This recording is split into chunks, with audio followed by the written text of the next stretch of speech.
श्री महापुराण चतुर्कोटि रुद्र संहिता प्रारंभ। मंगलाचरण। वंदे ओ गणपति चरण रज, निस दिन प्रेम लगा। विघ्न निवारे दुख हरे, सुख गण करे बना। शंकर चरण सरोज रज, बंदेओ कर जुग जोर। सदा रहे अनुकूल है, मांगो यह निहोर। बोलो श्री रामचंद्र की जय। पहला अध्याय ज्योतिर्लिंग और उनसे उत्पन्न उपलिंग वर्णन।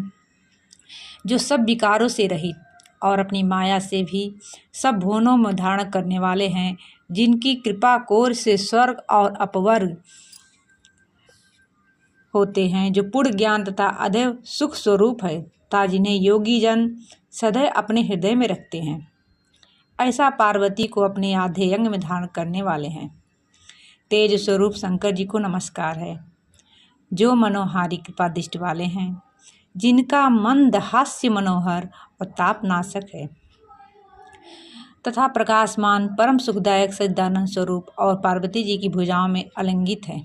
उन शंकर जी का तेज हमारा मंगल करने वाला हो। ऋषियों ने कहा, हे शिव जी, लोगों के हित कामना से अनेक आख्यानों से ही शिव जी का अवतार और महत्व अपने पूर्वक कहा। हे तात, हे सर्वश्रेष्ठ, आप धन्य हैं। अब आप शिव जी के लिंग संबंधी महत्व को फिर से कहिए। हे प्रभु, आप सुख कमल से निकले हुए शिव जी के यश रूप अमृत को पीकर हम तृप्त नहीं होते हैं, अतः फिर वही कहिए। पृथ्वी पर प्रत्येक तीर्थों में शिव जी के जितने भी शुभलिंग हैं, उनको तथा अन्यत्र भी जितने शिवलिंग प्रख्यात है, हे व्यास शिव परमेश्वर के वही दिव्य लिंग लोगों के हित का अर्थ कथन कीजिए।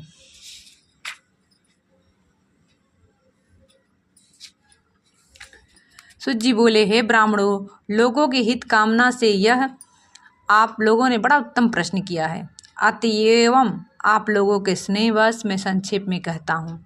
हे मुनीश्वर, समस्त शिवलिंगों की कोई गिनती नहीं है, क्योंकि पृथ्वी सहित ये सारा जगत लिंगमय ही है। तीर्थ सब लिंगमय हैं और ये सारा जगत लिंग में प्रतिष्ठित है, जिनकी कोई संख्या नहीं है। फिर भी मैं कुछ कहता हूँ, ये सारा दृश्यमान जगत शिव जी का ही स्वरूप है और इसके अतिरिक्त कुछ भी नहीं है। हे ऋषियों, तथापि इस पृथ्वी पर जितने भी दिव्य लिंग हैं और जैसा कुछ मैंने सुना है वह कहता हूँ, आप लोग प्रेम से ही सुनिए।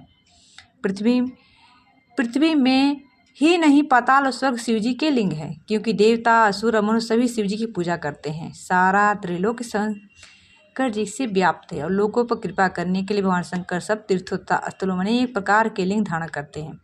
जब जहाँ कहीं भक्तों ने स्मरण किया, वहीं शिव जी उनका कार्य करने के लिए वहाँ पर अवतरित होकर स्थित हो गए।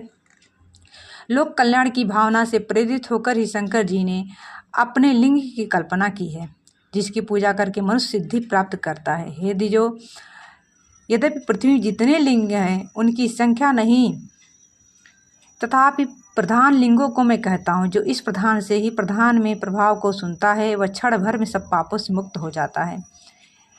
वे प्रधान ज्योतिर्लिंग हैं। सौराष्ट्र में सोमनाथ, श्रीशैल में मल्लिकार्जुन, उज्जैनी में महाकाल, ओमकार में अमेश्वर, हिमाचल के शिखर में केदार, डाकनी में भीमाशंकर, वाराणसी में विश्वनाथ, गौतमी तट पर त्र्यंबकम, चिताभूमि में वैद्यनाथ, दारुक वन में जागेश, सेतुवंध में रामेश और शिवालय में घुसमेश। जो मनुष्य प्रातः काल उठकर इन 12 नामों को पढ़ता है, वह सब पापों से मुक्त हो जाता है तथा उसे संपूर्ण सिद्धियाँ प्राप्त होती है। यहाँ पर परलोक में भी उनके सब मनोरथ पूर्ण होते हैं, जो शुद्ध चित्त और निष्कामी हैं, और इस प्रकार जो इसका पाठ करता है वह माता के गर्भ में कभी नहीं आता। इन ज्योतिर्लिंगों की पूजा से सभी वर्णों के दुखों का नाश होता है और परलोक में निश्चय ही मुक्ति मिलती है। इन लिंगों पर चढ़ी हुई नैवेद्य सदा ही ग्रहण करने योग्य है और इसे यत्नपूर्वक भक्षण करना चाहिए।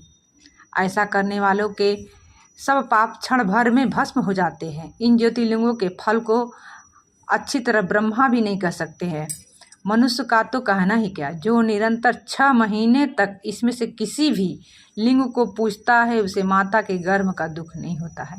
यदि कोई न्यून कुल में उत्पन्न हुआ भी उनके दर्शन करता है तो वह फिर पवित्र कुल में उत्पन्न होता है। धनाढ्य होकर वेद शास्त्र पारंगत हो अन्नपानी मुक्ति को प्राप्त होता है। मलेच्छ और त्यंज इन लिंगों के दर्शन कर ब्राह्मण हो जाते हैं।